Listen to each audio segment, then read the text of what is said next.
Okay, now we're going to do the Yo Mama session. The #1 key to incredible sex. And I just want to set this up a little bit for you guys so you can kind of understand where I'm coming from. In addition to some of the things that I do, being a minister and a relationship speaker and a musician and whatever, I'm also a pilot. And if I were to try and tell you how to go from my home airport in Stevens Point, Wisconsin, to Green Bay. Ooh, we got a Green Bay person there. They say, Pastor, how do you get there? I'd say, well, you pretty much would fly a heading of 090. Actually, technically, it's a little more north of that, but for our example, that's fine. You fly 090, you pretty much go right from Stevens Point to Green Bay. Okay? Now, that's assuming there are no other variables. For example, if the wind starts blowing very hard out of the north, and you keep flying 090, you won't get to Green Bay. You'll wind up in Milwaukee or Chicago or who knows where else, depending on the strength of the wind. So if the wind is coming that hard, we might change our heading to 065 or something. Now we're flying more like this to go this way. Okay? If you keep just pointing the plane to where you want to go without adjusting to the variables, you'll always get off course. So it seems kind of odd, but a lot of times you're flying in weird angles so you can go straight.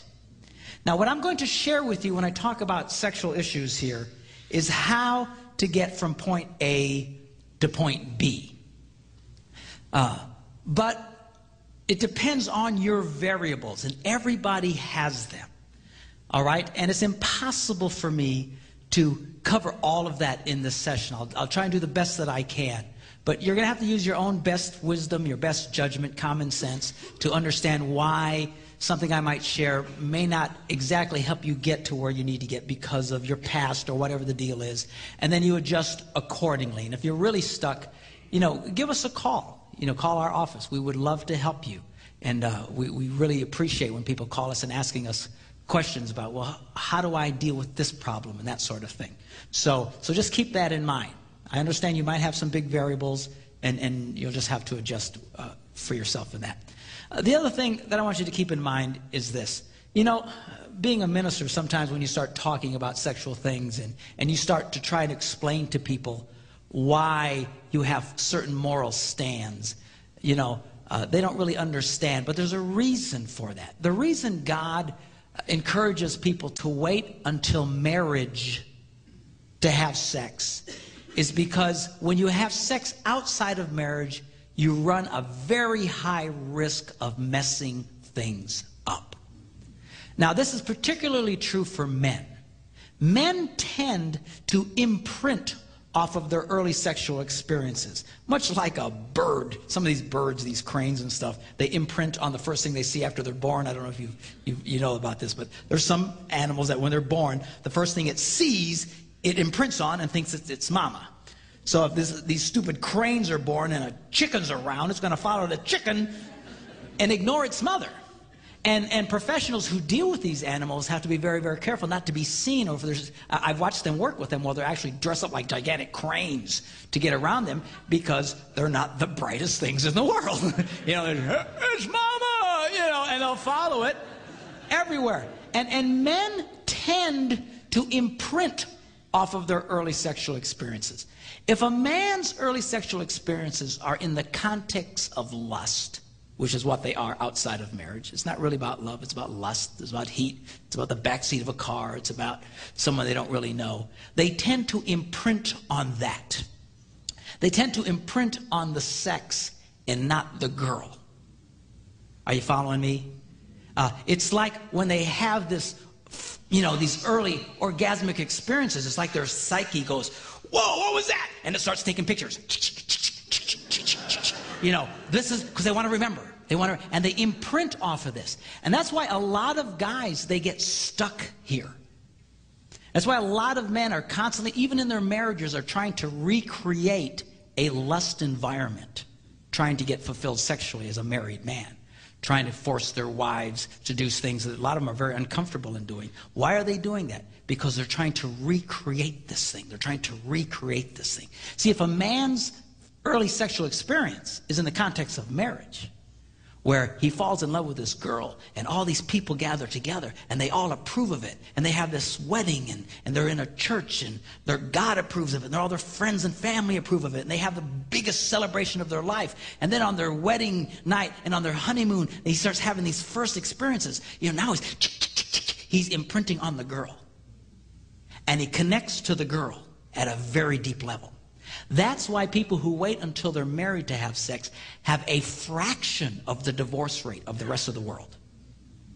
Because he's imprinting on her as opposed to just sex. I met a man not too long ago who told me after a session, he says, I got a problem. I said, what is it? He says, I'm just not interested in sex. Which to a Puerto Rican is very odd. And it's like speaking Swahili, man. I don't know what he's talking about. and I said, well, what do you mean? He says, I don't know. I'm just not interested in her. And then she's really upset with me. And I said, well, are you never interested in sex? He says, well, if we go out and have a nice dinner and go to a hotel or something, then I can get into it. And I said, let me ask you a question. Were you a virgin when you got married? He goes, no. And I says, were you pretty sexually active? His eyes kind of lit up. Well, yeah. And I said, why don't you tell me about it? What would be a typical experience? Oh, I'd find these women and pick them up in bars and take them out for dinner, go to some hotel. I said, do you see what you've done? You've so imprinted off of that you constantly try to go back there. You try to go back there. In fact, psychologists today, our whole sex culture that you get from experts is all lust-based, because they assume virtually everybody's already done this. So they try and encourage people to keep recreating and keep fantasizing and keep imagining and all this other kind of stuff. And it can be very, very destructive. And men can have a really hard time really, truly connecting with their wives. Can you get past that? Yes, you can. And I'm going to show you how. But you just got to understand it's going to be different for you than for everybody else. Same was true with women. They also imprint, but they imprint in a different way. It's not so much on the sex as so much what happens after the sex. And when women have sex outside of marriage, nothing happens after sex. There's no connection. There's no follow-up. They imprint on that sex equals nothing. Sex means nothing. That's why so many married women have such negative attitudes about sex. What I was talking about last night, how this is such a key thing, they don't even comprehend it because they have learned falsely that sex means nothing. If a woman waits until her wedding night and sees how that is how she connects with this guy, she understands this means everything. This is a key. This is a very fundamental thing. Particularly, you feel very bad for women who've been sexually molested, because not only does it mean anything, their whole experience was forced on them, and that so has such an impact. Those early experiences are so important. It's not like God is embarrassed about sex. God is not a prude. He's seen you naked. He can handle it. It would really freak me out, but he can handle it. Some people say, yeah, you shouldn't have sex before marriage. Yeah, it's just puritanical nonsense. No. This stuff has a huge impact on people that a lot of you will struggle with this for the rest of your life. I'm going to show you how to help you with the struggle, which is not what you want to hear. You want to hear how you just fix it and it'll all go away. It won't probably just all go away. You will struggle with this for the rest of your life. All the more reason you need to tell your children what I'm about to tell you, so they do this right. It's a matter of like metabolism. You know how some people, they can eat anything they want and they never gain weight? We all hate those people. They never have to think about it. It's natural to them. They can eat anything and they stay slim all the time. Then there's the rest of us. We so much as look at food, we gain 5 pounds. What is the difference? We can still be at a healthy weight, but it's a lot harder for us. It's a lot more work for us, a lot more energy for us to get into a healthy place. What I'm talking to you about has to do with sexual metabolism. If you do this right in the beginning, those people have an automatic, natural, healthy metabolism. And they carry it with them throughout their whole lives. That's why these people usually stay married forever. These guys who get married at 18 years old, like Debbie and I did, and die at 103, with just what they have this healthy sexual metabolism because they didn't get all messed up. And everybody else struggles. That's not to say you cannot have a good sex life. You can. You can have a wonderful sex life. It's just for a lot of you, it's going to be more deliberate, and you're going to have to work at it a little bit harder than others. Are you following what I'm saying? I'm not trying to discourage you, but I'm not going to whitewash this to you. That's why you want to encourage your kids, wait. For the love of God, wait. And particularly for women. Not only psychologically, they have now determined through research that women physically do not respond the same after they've had multiple sexual partners. Women typically, when they have sex, they release a chemical called oxytocin into their bloodstream. It gives them this buzz, and it helps them to connect emotionally. It's the same chemical that's released in a woman when she breastfeeds a little baby. And it helps her to connect. They call it the bonding chemical. They have measured that women who have multiple sexual partners, they start releasing less and less oxytocin. Just a physical thing. I mean, this is really dramatic for women. Physically, they can't even get the same buzz. It's not worth it. You can make it work. You can have a healthy sex life. I'm going to show you how to do it. But all the more reason you want to encourage your kids, wait. Do this right. Don't tell them sex is wrong. Sex is wrong. Man, I told my kids sex rocks. Man, sign me up, Jack. I like this. All right? But do it the right way. If you don't do it the right way, they can struggle. Some of you are struggling now. Some of you will struggle for the rest of your lives. You can get it right. Just your metabolism is going to be different. It'll take more energy, and that's okay. Are you hearing me? Don't get discouraged. You can still do it. It'll just be different than if you would have waited. I wish to God we'd all waited. I know we didn't. And it depends on the amount of damage. I mean, just because you had one or two, it doesn't like you're seriously damaged. But some people who've really been into this stuff before they got married, you struggle. And I know you really struggle with this stuff. And hopefully what I share with you in this session will really help you. Okay, y'all okay? You ready?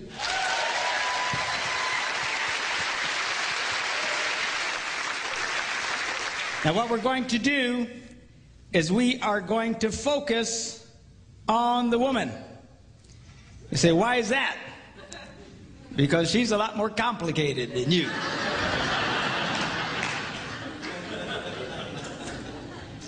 Thank you, dear.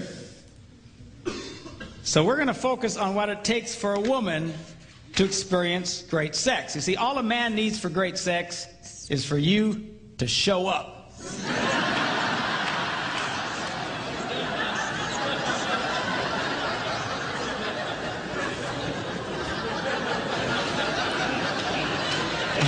All we need is oxygen. Where is she? All right? All right, so guys are easy. Women are a little bit more complicated, and we're going to approach this. And again, keep in mind, I'm going to be dealing with this issue from a stereotypical standpoint that a man is more interested in sex than his wife. If you're the opposite, you just have to interpolate, and a lot of the same rules apply. All right? So anyway, so number 5. What does a girl need? Well, first, we're going to start with 5 and go up to the number 1 key to incredible sex. She needs romance. Looking at the Song of Solomon, he writes, "How delightful is your love, my bride! How much more pleasing is your love than wine, and the fragrance of your perfume than any spice." Here's a man who knew how to talk to a woman. He was romantic. Romantic. One of the things that really has me ticked off today with the whole porn thing, and there's lots of them that have me ticked off, but the fundamental one is that it has changed men today. It used to be that men were lovers of women, but this whole porn thing has turned so many men into self-centered pigs. It's not about making love to the woman, it's about being gratified. Why don't you do this to me? Why don't you do that? Hey, man, what do you do? Well, how about you get your head out of the toilet? All right? You want to have a great sex life? You've got to learn how to be a lover to the girl.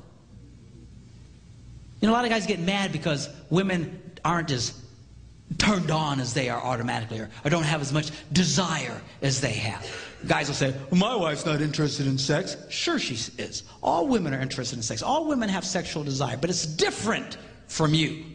Your job is to be a lover to her and awaken the sexual desire that is in her. All right? And a lot of guys, they don't want to do that. They just want to be lazy. I know, I are one.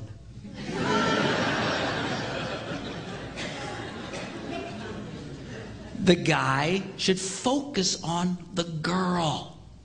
It should be the man's goal to bring his wife to orgasm. You know, and you usually can tell by the way she responds, the little oohs and the ahs, and some of y'all it's yee-haw!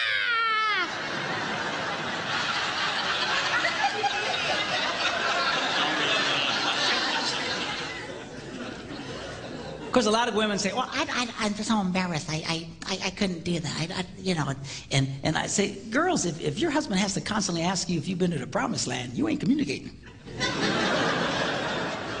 So, well, I don't know what to do. You know, come up with a signal. You know, whisper bingo in his ear.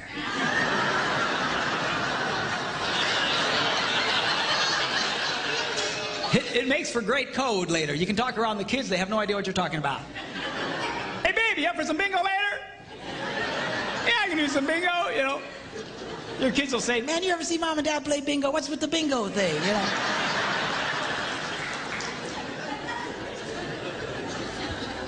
Of course, if you're a Catholic, I'm really freaking you out because y'all play bingo every Thursday night at your church. But that's a different bingo, all right? Lovers of women, you should be focusing on the girl. You need to romance the girl, and romancing the girl isn't in the middle of the night going, hey, you awake?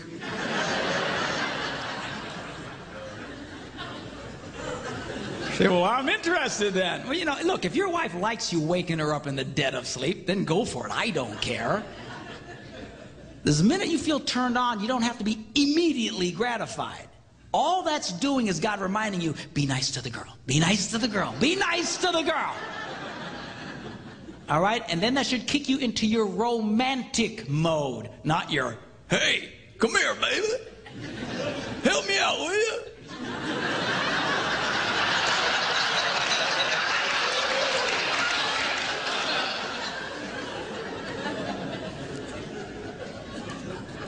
It is your job to be a lover to the girl. And I'll tell you what, this whole desire thing really has a lot of couples stressed out.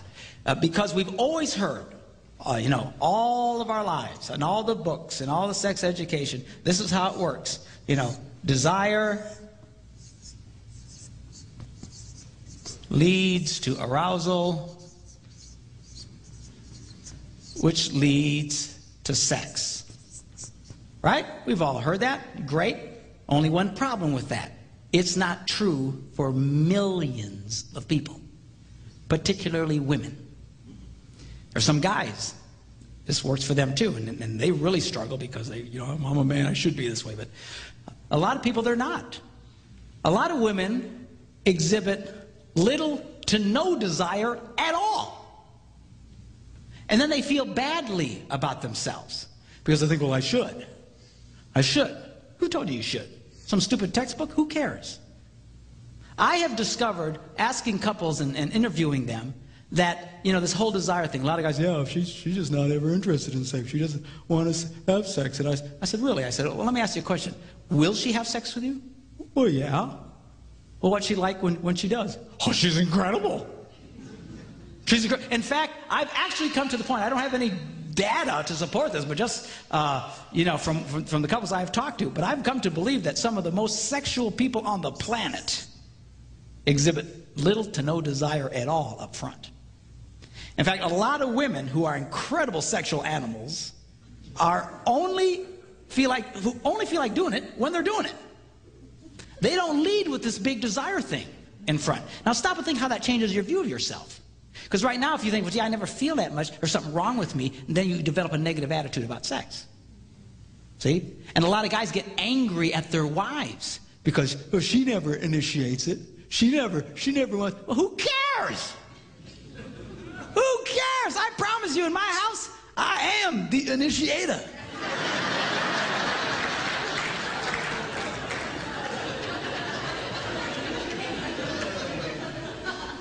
I am the initiator.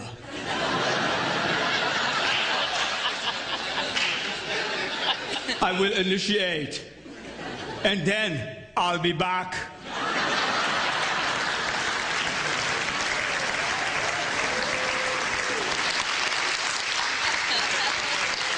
Who cares?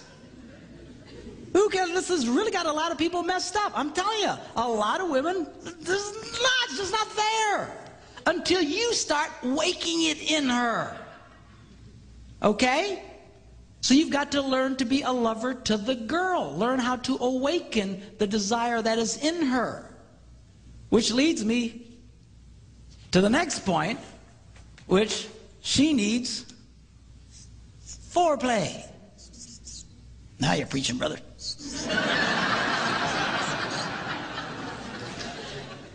And let me say this to you. You know, a lot of guys' way of initiating sex is they'll ask their wife, you want to have sex? And the answer more often than not is no.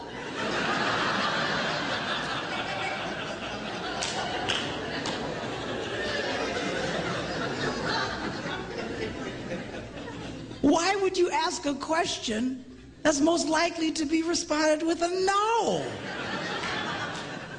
I never ask my wife if she wants to have sex. Never. I just go for it. Because I am the initiator. You may not feel like it now, but you will when I'm finished.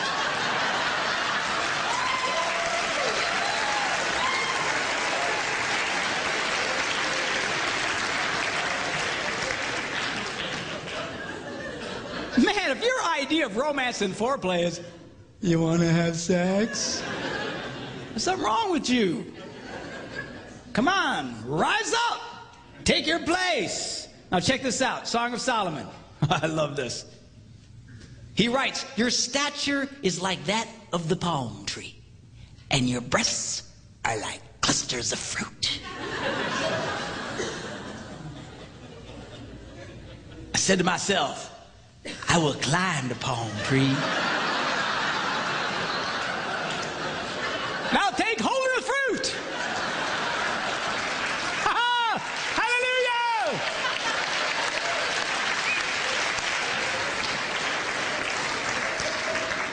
Now the problem here is most guys don't want to take the time to climb the palm tree. They just want to hop in a cherry picker and swing in and grab the coconuts. Hey, baby, come on. You want to have sex? You awake? Come on. Stop that. You've got to learn how to climb the palm tree. You got to learn how to touch the girl. How to romance the girl. And you need to be romantic. You got to mix it up. Don't be so puking predictable. A lot of you guys, the minute you touch her, she knows what's coming. Why does she act like that? Because you're so obvious. You're so predictable. Women are not interested in a formula. Men are by nature formulaic. You do this, you do that, you get that. You do this, you do that, you get that. All right? And she's not, you do that every time with her. She just, get away from me. You need to mix it up. Got to learn how to climb the palm tree. You really want great foreplay? Turn it into a 24-hour deal. I call it slow roasting your woman.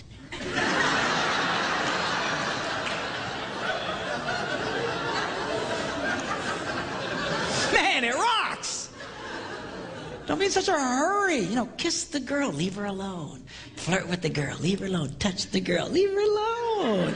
Keep her guessing. What's going on? What is this? My wife will come out of the shower and say, hey, baby, just lay down. I'll give her a back rub and she'll fall asleep. And I'll cover her up and I'll just crawl into bed next to her, turn off the light and go to sleep.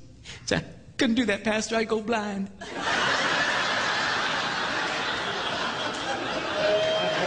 You won't go blind. You've got to learn how to climb it up on a tree. Take it a time. Don't worry about this desire thing. You see, I'm waiting for her to have all this desire out in front. Stop. You're going to be a very old man before you have sex again.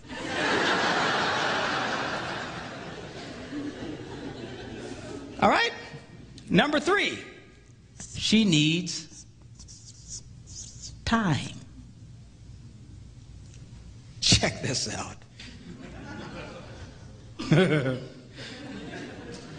He says, how beautiful you are, my darling.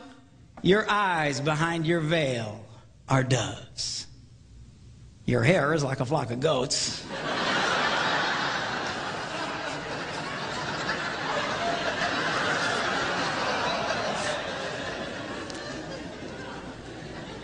Not my choice of words, but apparently 4,000 years ago, this was hot talk.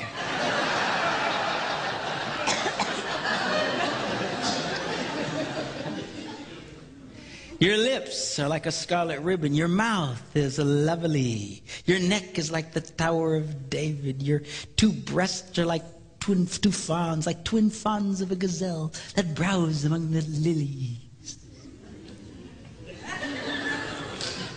And check this out. He says, until the dawn breaks and the shadows flee. In other words, all night long. This dude had to be in his 20s, man, I'm telling you.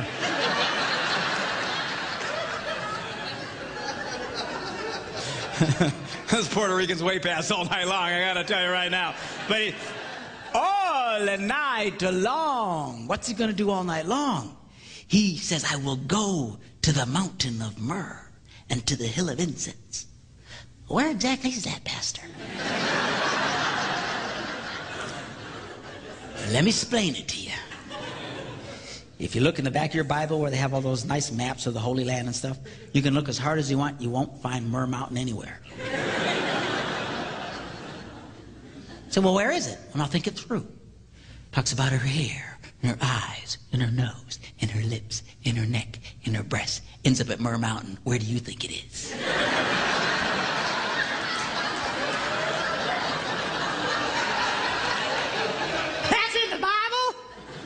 Yes, it is. And the wild thing is he's there all night long. Which brings me to a very delicate subject. And for the love of God, don't raise your hands or point out anyone. But this is a problem for a lot of guys. I was watching this TV show once. My wife was in the hospital, and I was in the hospital with her, and we're just kind of killing time watching TV and flipping through the channels and all these daytime shows and different chick shows, talk shows. And we hit this one, and the lady says, today we're going to be discussing why women have a difficult time achieving orgasm. I said, okay, I'm in.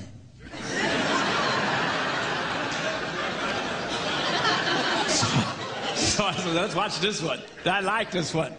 So they have these women, and they have these psychologists and these doctors, and they're all, what's wrong with us? What's wrong with us? You know, women, what's wrong with us? We stink, we stink, we stink. And then they would go to the commercials, and they would do these teasers where they would ask a question and then give potential answers, and then you had to wait till after the commercial to get the answer, right? It's a teaser, make you stick around.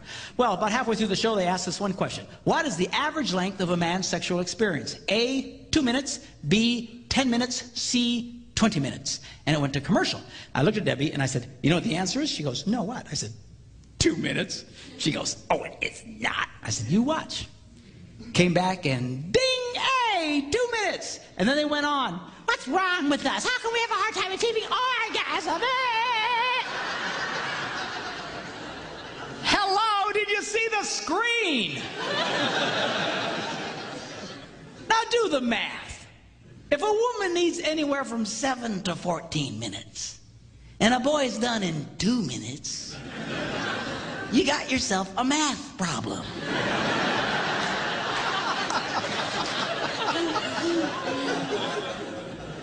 And the worst part of it is, 2 minutes is the average.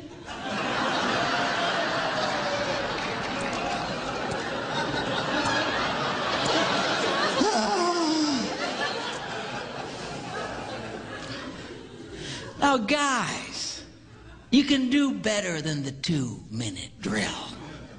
There's all kinds of things you can do. There's all kinds of books. There's all kinds of helps. There's exercises you can do. And I don't like exercising, but this stuff I can do. You know, that where you can get past this 2-minute drill problem. Now, ladies, you have to understand the number one element to enable a man to beat the 2-minute drill is regular, consistent sex. Yeah, that's what I'm talking about.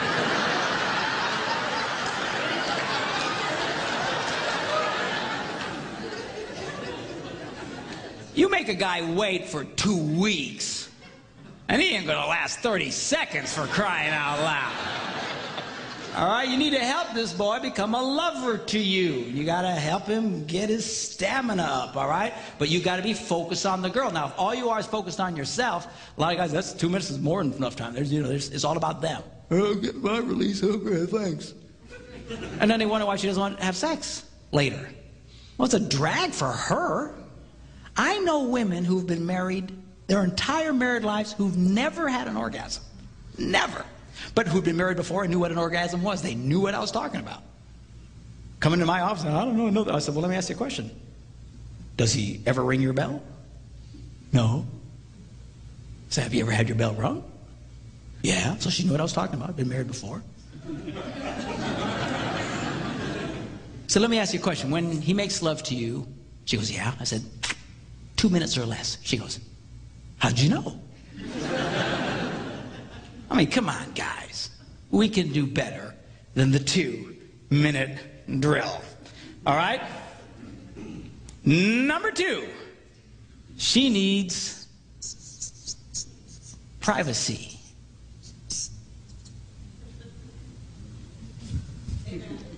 Amen. He writes, let us go early to the vineyards. Secret place, private place. To see if the vines have budded.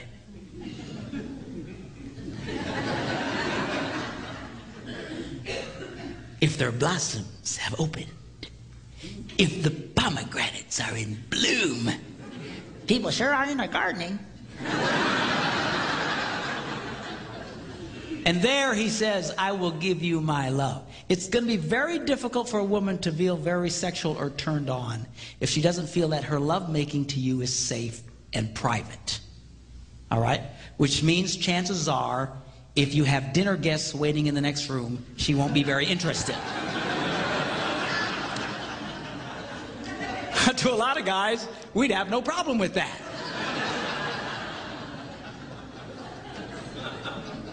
Make yourselves at home. There's Doritos in the cupboard.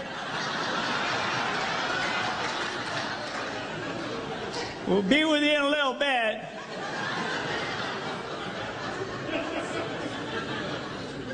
About 2 minutes, I'd say.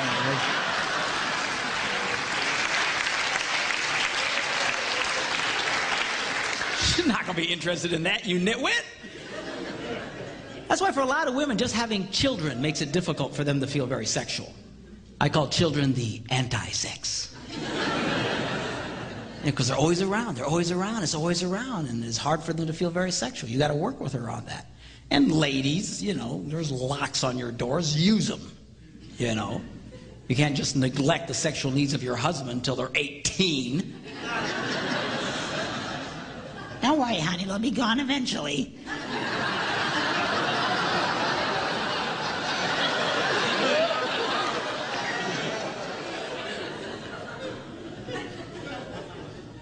Everything changes with children. You know, you're not the same anymore. Women, guys have to understand that physically they're different, emotionally they're different. Everything's changed. Those beautiful, seductive breasts are suddenly transformed from erogenous zones into public utilities.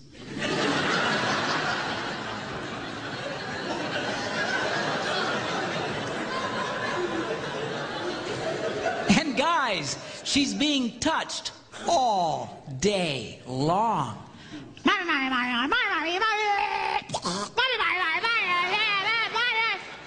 and then you come home.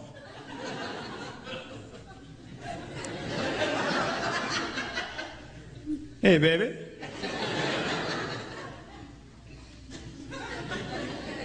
Touch me and die.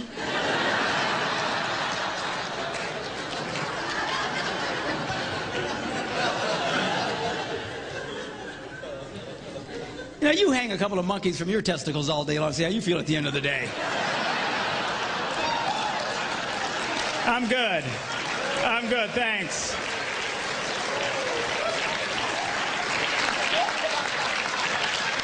I'm okay, thank you.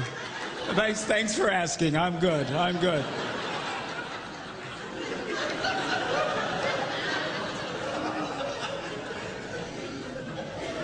Boys, she's not the same, but girls, he is. Ain't nothing happened to him. He's still the same wild man you married. And a lot of couples, they really mess up at this point in their marriages. That's why a lot of marriages only make it to about the 5 to 7 year mark. Just long enough for the rugrats to come in, upset the apple cart, and you fail to make the proper adjustments. And it destroys the relationship. Ladies, you cannot get so engrossed in being mommies that you forget about the sexual needs of your husband. Say, but Johnny needs me, Johnny needs me. I'll tell you what Johnny needs. He needs a father. And if you keep it up, he's not going to have one. It's not worth it. And girls, you have to be really careful about rejecting your husband sexually. I don't know if you're aware of this, but for most men, as few as 3 or 4 rejections in a row, and he'll begin to shut down sexually. If you have a husband who argues with you about sex, consider yourself blessed by God. Because at least you keep it on the front table. But a lot of guys, they just shut down. I have women in conferences like this who come up to me, tears running down their faces, saying, I did that to my husband, now he won't touch me. It's not worth it. Why do you think all the jokes on TV are about the young, sexually frustrated man, but the older, sexually frustrated woman? Because she comes back to life, see. You're going to come back to where you were, but now he won't care about you anymore. He won't feel safe to be the initiator anymore. And it's going to, you say, well, what do we do? Everything, you know, it rarely ever goes back to the way it was. You might have to turn into the initiator. I mean, it's not worth it. You younger ones, watch yourselves during this time. I understand you're tired. And guys, get a clue. The girl is exhausted. Give her a break. Let her rest. They just did a survey on USA Today this weekend. I don't know if you saw it. But they said, what were men's #1 interests? It was sex, food, and sleep. And they surveyed women, and their top 3 interests were sleep, food, and sex. I mean, you're being traded in for a cheeseburger, Jack. You know what I'm saying?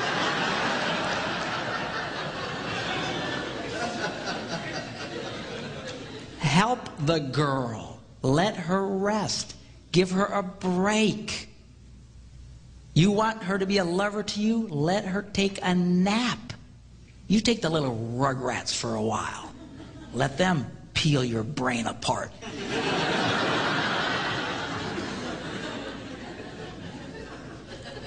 All right? And all of this now leads us to the #1 key to incredible sex, which I will give to you right after this break.